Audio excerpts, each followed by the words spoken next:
The manager of the rock star, Pete Doherty, has been told he could be given a jail term after admitting his part in a hit-and-run accident in Suffolk.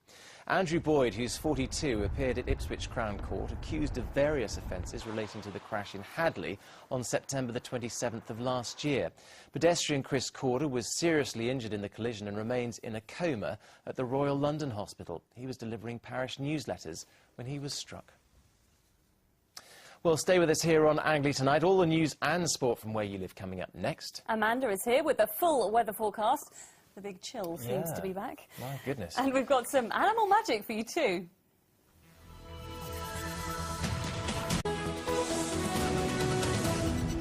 More news now from Norfolk, Suffolk and Essex. A disaster expert from Essex Fire Service has returned to this country after helping coordinate the rescue of earthquake survivors in Haiti. Terry Webb has returned after the official search for survivors on the island ended. He's been talking to our Essex reporter, Tom Barton. They're scenes of devastation that shocked the world, the aftermath of the Haiti earthquake. Doing crucial work in amongst the chaos was a firefighter from Essex. Terry Webb was one of the first rescue experts in the country. I was out on the ground most days and virtually every day bar one. So the idea is to source transport, bearing in mind what's happened, source fuel for that transport and basically get out into the areas, find out where the areas of greatest need are, get that information back so we could get the search and rescue teams out. We could start getting needs assessments done in terms of water, health, sanitation, shelter, and more importantly, medical needs as well. Can you just try and paint a picture for me of just how bad it was and what it looked like as well? If you take your local high street in Chelmsford or Colchester or somewhere in Essex, and imagine that most of the 1- or 2-storey buildings have collapsed down to sort of a pile of rubble or to 1 storey, or the bigger buildings that are there that are completely collapsed. And imagine that on a scale covering hundreds of square kilometres. That's what you're dealing with. How does it affect you, seeing that sort of devastation and seeing people in that sort of situation? Well, it's important to remember we're there to do a job. So professionally, you just have to move forward and get on with it. You can see the difference within an hour, within half a day, with a few days, what difference it makes. The Haiti earthquake was Terry Webb's 4th disaster mission. Sadly, it almost certainly won't be his last. Tom Barton, Anglia News at Kelvedon in Essex.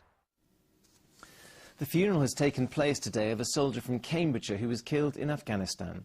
Private Robert Hayes was 19 years old and was serving with the 1st Battalion of the Royal Anglian Regiment. He was killed during a foot patrol in Helmand Province. His funeral was held at St Mary's Church in his home village of Burwell. Police are trying to trace a 15-year-old girl from Suffolk who was reported missing 6 days ago. Billy Reid from Long Melford was reported missing last Friday and was seen in Ipswich that morning, but she's not been heard from since. Police are keen to contact her to confirm she's safe and well.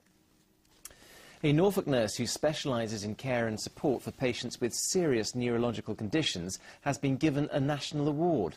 Linda Hind has won the Multiple Sclerosis Trust's Lifetime Achievement Award. She's worked in North Norfolk with people suffering from MS, Parkinson's and motor neurone disease for the last 15 years. She was one of the first specialist neurological nurses in the country.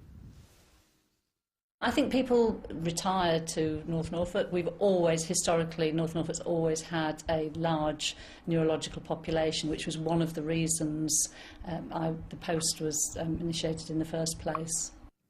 In football, the January transfer window closes in 3 days' time. Well, plenty of business likely to be done between now and then, particularly after this weekend's sequence of league games. Donovan Blake has the report. Ipswich manager Roy Keane is bracing himself for a busy weekend. He's received plenty of inquiries about players going out, but one definitely staying is striker Thomas Priskin, despite reports linking him with a move to Queen's Park Rangers. And with the squad growing in confidence ahead of tomorrow's trip to Preston, Keane is reluctant to make changes for change's sake. I could have signed 5 players yesterday if I wanted it, but I'm very reluctant until I think the player has a desire to come to the club, and if that's the case, then, you know, we won't be signing anybody because we've got something good going on. There hasn't been much to cheer for Peterborough fans lately. They've watched 5 defeats in 6 games, but their problems are nothing like their opponents tomorrow, Crystal Palace. Docked 10 points after going into administration, and, like Posh, they're now facing a relegation battle. Paul Lambert may have steered Norwich to the top of League One, but he's still looking to improve ahead of Hartlepool's visit. He's set to sign another Stockport player, Michael Rose, on loan, who follows Ollie Johnson from Edgeley Park to Carrow Road. I know what he's like. I've saw him playing numerous times. It was Stockport, one of Stockport's better players, and he's been involved in a promotion, knows what it is to win, and he'll do great for us. Colchester's problem tomorrow at Leeds is how to stop striker Jermaine Beckford. 22 goals this season, but he's yet to score in the league this year. How Steve Tilson would love a goal scorer as prolific as Beckford at Southend. He lost his top scorer Lee Barnard to Southampton last week, and tomorrow he's without Alan McCormack, who starts a 2-match ban. Donovan Blake, Anglia News. A woman from South Norfolk thinks she may have the world's smallest hamster. It was one of 7 babies which was born a month ago. Gilly Lowe from Geldeston says while 6 of the animals have rapidly put on weight, the 7th is much smaller. I think they do mother him. They do seem to all cuddle round him and let him sleep on top of them and everything, and they don't attack him or play rough with him like they do between themselves.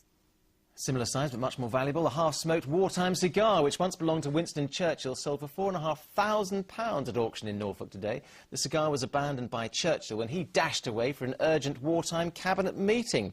Well, it was stubbed out and pocketed by an enterprising member of staff at number 10 Downing Street 69 years ago.